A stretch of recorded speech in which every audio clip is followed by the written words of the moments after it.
আমরা আমাদের সাজেশনের পার্ট সি এর দিকে একটু ফোকাস করব এই ভিডিওতে। দেখো, প্রথমেই দেওয়া রয়েছে সনেট 18। তো তোমাদেরকে একটা কথা বলতে চাই, একই প্রশ্ন অনেকভাবে ঘুরিয়ে দিতে পারে, যেটার অ্যান্সার কিন্তু সেম হবে। তাই দেখো, আমি প্রশ্নের শেষে তোমাদের জন্য সেই প্রশ্নগুলোও দিয়ে রেখেছি, যেগুলো আসলে তোমরা সেম অ্যান্সারটা লিখতে পারবে। তো তোমাদের এই একটা প্রশ্ন পড়াই যথেষ্ট, তাহলে তোমাদের অলমোস্ট 10 থেকে 11টা প্রশ্ন পড়ার সমান হয়ে যাচ্ছে। অর্থাৎ যেই রূপেই প্রশ্নটা আসুক তুমি অ্যান্সার করতে পারবে, অর্থাৎ এইটা লিখলেই চলবে। সো প্রত্যেকটা প্রশ্ন যদি ভাবে তুমি বুঝে বুঝে পড়ো, তাহলে আর সমস্যা হওয়ার কথা না। তো চলো, আমরা যে পার্ট সি এর প্রথমে সনেট 18-এর একটাই প্রশ্ন রেখেছি, তোমরা একটু খেয়াল রাখবা যে সিমিলার প্রশ্ন কোনগুলো, যেগুলো আমি অলরেডি দিয়ে রেখেছি। তোমরা এগুলো একটু মাথায় রেখে যাবা যে এই প্রশ্নগুলো আসলে আমাকে এই আনসারটা লিখতে হবে। এভাবে যদি পড়ো তাহলে অনেক বেশি পড়ার প্রয়োজন নাই, তোমরা বেসিকটা জেনেই অনেক কিছু লিখতে পারবা। দেখো, এখানে আমাদের যে প্রশ্নটা আছে, এই প্রশ্নটা এরকমটা বলছে, illustrate the images that Shakespeare use to immortalize his friendship in the sonnet 18। অর্থাৎ চিত্রিত করো সেই প্রতিফলনটা বা ইমেজটা যেটা শেক্সপিয়ার ব্যবহার করেছে তার বন্ধুকে ইমমর্টালাইজ করার জন্য, অর্থাৎ অমরণশীল করার জন্য, চিরদিন বাঁচিয়ে রাখার জন্য। আবার এই প্রশ্নটা এই রূপেও আসতে পারে যে হাউ ডাজ শেক্সপিয়ার ইমমর্টালাইজ অথবা eulogize the beauty his friend in sonnet 18। অর্থাৎ কীভাবে শেক্সপিয়ার তার বন্ধুকে প্রশংসা করেছেন বা জীবন দিয়েছেন, প্রাণ দিয়েছেন, ইমমর্টাল করেছেন এই কবিতার মাধ্যমে। ঠিক আছে, এখান থেকে আরও কিছু সিমিলার প্রশ্ন আসতে পারে, সেটা আমরা পরে দেখি। আমরা আগে দেখি লাইন বাই লাইন কি বলছে, আমরা একটু বুঝে পড়ি যেন আমাদের মনে রাখতে সুবিধা হয়। প্রথমে এখানে বলছে, দেখো, William Shakespeare the greatest English poet and play right. William Shakespeare ছিলেন গ্রেট মানে মহান, এবং গ্রেটেস্ট মানে হচ্ছে সব থেকে হায়ার ডিগ্রি। ঠিক আছে, English poet and playwright, ইংরেজি কবি এবং নাট্যকার।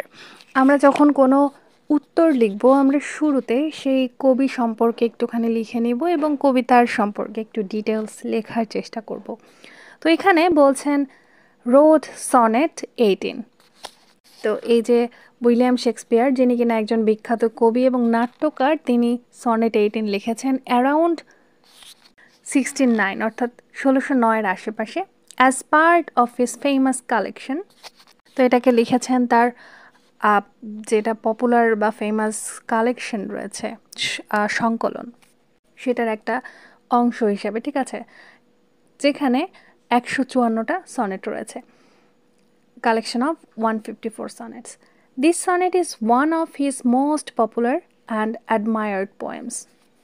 এইটা হচ্ছে তার এমন একটা কবিতা যেটা অনেক পপুলার, বিখ্যাত এবং অ্যাডমায়ার্ড, যেটা অনেক প্রশংসা পেয়েছে, এরকম একটা কবিতা।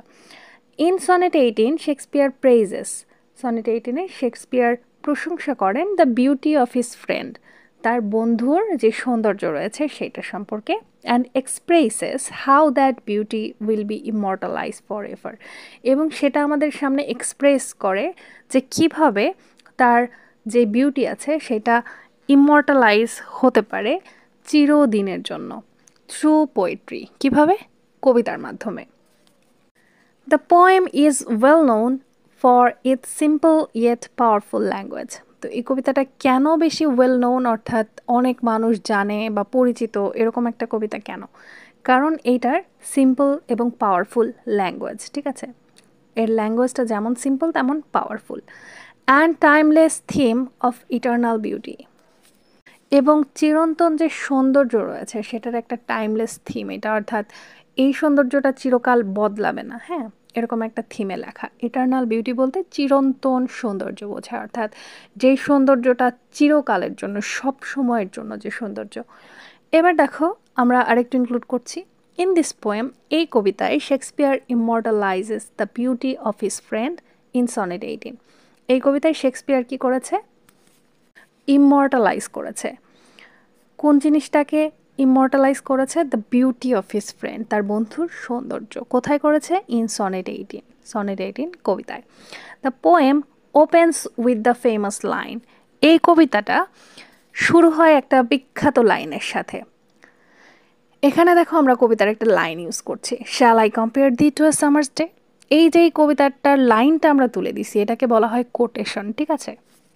তো আমরা অবশ্যই কোটেশন ঠিকঠাক মনে রাখার চেষ্টা করব, কোথায় অ্যাপোস্ট্রফি আছে কোথায় কী আছে এগুলো ঠিকঠাক করে ইউজ করে দেওয়ার চেষ্টা করব, এতে মার্কস ভালো আসে।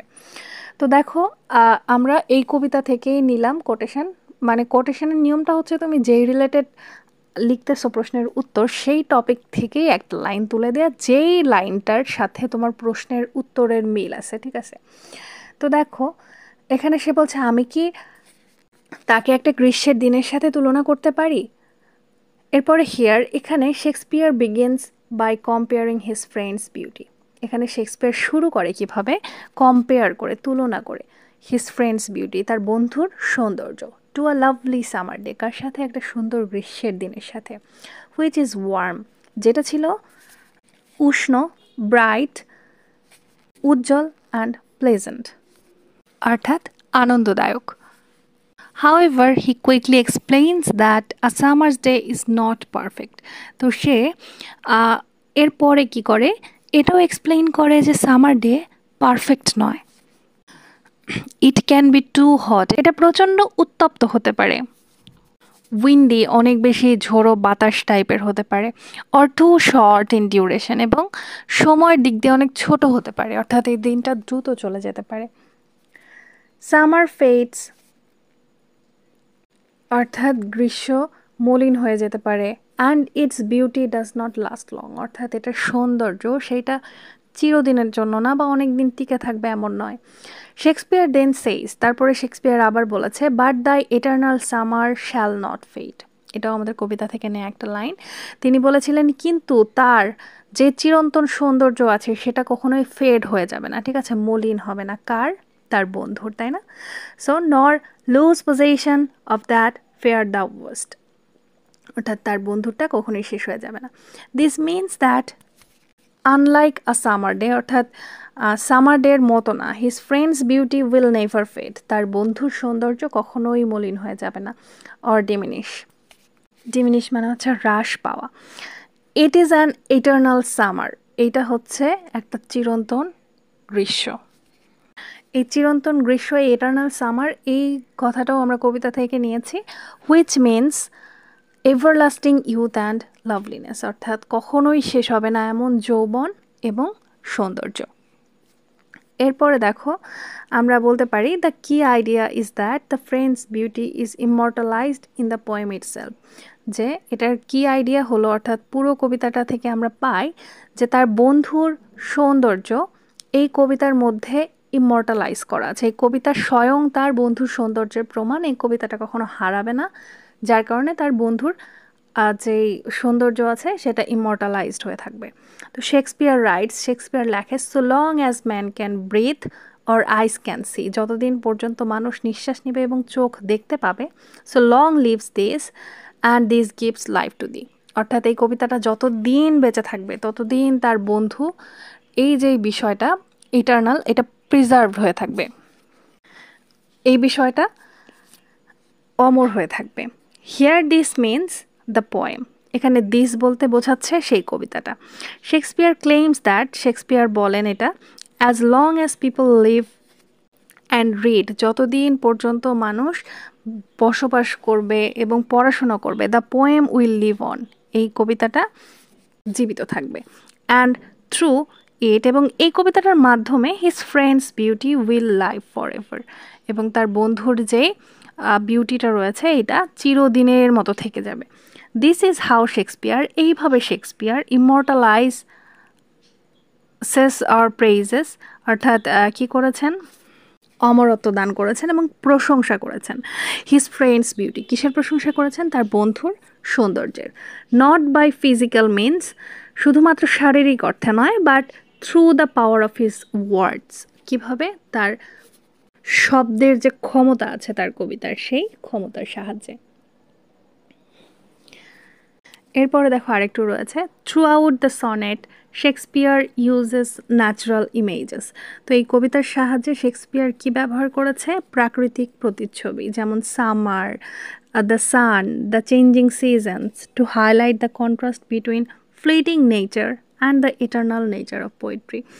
অর্থাৎ এই কবিতার মাধ্যমে বিভিন্ন নেচারের ইমেজ তিনি ফুটিয়ে তুলেছেন, যেমন গ্রীষ্ম, সূর্য, তারপরে চেঞ্জিং সিজনস, এগুলো হাইলাইট করে। কন্ট্রাস্ট মিন বৈপরীত্য বা বিপরীত বিষয়টা তুলে ধরে বিটুইন কোন বিষয়ে, ফ্লিটিং নেচার। ফ্লিটিং মানে হচ্ছে পালিয়ে যাওয়া বা চলে যাওয়া, এই যে নেচার বা প্রকৃতি চেঞ্জ হয়, and the eternal nature of poetry, এবং পোয়েট্রির চিরন্তন যে স্বভাব রয়েছে সেটা।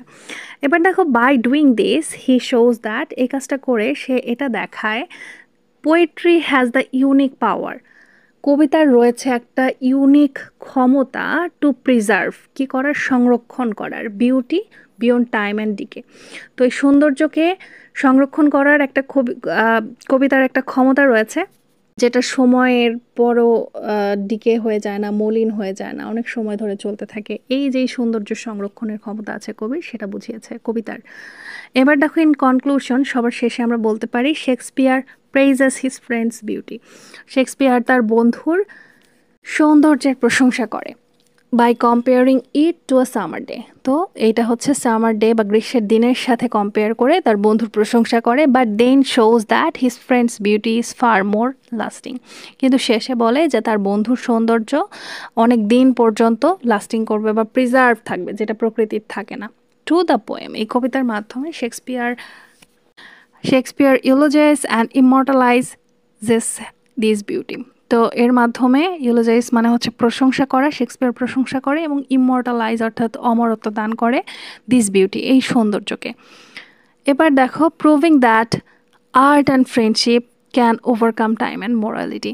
তো এখানে কবি এটা প্রুভ করেন যে আর্ট অর্থাৎ শিল্প অ্যান্ড ফ্রেন্ডশিপ বন্ধুত্ব ক্যান ওভারকাম করতে পারে টাইম অ্যান্ড মর্টালিটি, সময় এবং মরণশীল অবস্থাকে। এটাই ছিল এই কবিতার যেই খুবই গুরুত্বপূর্ণ একটা বেসিক প্রশ্নের উত্তর আছে সেটা। এখন দেখো তোমরা এই সেম উত্তর দিয়ে কতগুলো প্রশ্নর অ্যান্সার করতে পারবে। প্রথম দুটো তো আমি দিয়েই রেখেছি সামনে। এরপরে এই কবিতাটা একটু প্রশ্নগুলো দেখো। How does Shakespeare praises the beauty of his friends in sonnet 18, কীভাবে হচ্ছে শেক্সপিয়ার তার বন্ধুর সৌন্দর্যের প্রশংসা করেন। What images do Shakespeare use in sonnet 18, কী কী ইমেজ সে ব্যবহার করেছে ডিসক্রাইব হিজ ফ্রেন্ডস বিউটি, তার বন্ধুর যে সৌন্দর্য আছে সেটা ডিসক্রাইব করার জন্য। এরপরে 3 নম্বর বলছি, explain how Shakespeare compares his friend's beauty, যে এক্সপ্লেইন করো কিভাবে শেক্সপিয়ার কম্পেয়ার করেছেন তার বন্ধুর সৌন্দর্যকে উইথ নেচার ইন সনেট 18, প্রকৃতির সাথে। এরপরে বলছে, how does Shakespeare show the power of poetry, কীভাবে তিনি পোয়েট্রির পাওয়ার শো করেছেন ইন প্রিজার্ভিং বিউটি, সৌন্দর্যের সংরক্ষক হিসেবে ইন সনেট 18। এরপরে দেখো বলছে, what is the main theme of sonnet 18, sonnet 18-এর মেইন থিম কি, and how is it expressed through imagery, তো এইটা ইমেজারির সাহায্যে কীভাবে এক্সপ্রেস করা হয়েছে। এরপরে দেখো, how does Shakespeare immortalise his friend in sonnet, কীভাবে তিনি তার বন্ধুকে অমরত্ব প্রদান করেছেন এই সনেটে। এরপরে discuss the use of natural imagery, কী কী প্রাকৃতিক ইমেজারি ব্যবহার করা হয়েছে এবং এর সিগনিফিক্যান্স অর্থাৎ তাৎপর্য। এরপরেরটা বলছে, how does Shakespeare use the concept of eternal summer, এই কনসেপ্টটা তিনি কীভাবে ইউজ করেছেন। এরপরে explain the meaning of the last 2 lines of sonnet 18, অর্থাৎ শেষের যে 2 লাইন আছে, so long as man can see, এই 2টা লাইন সে কীভাবে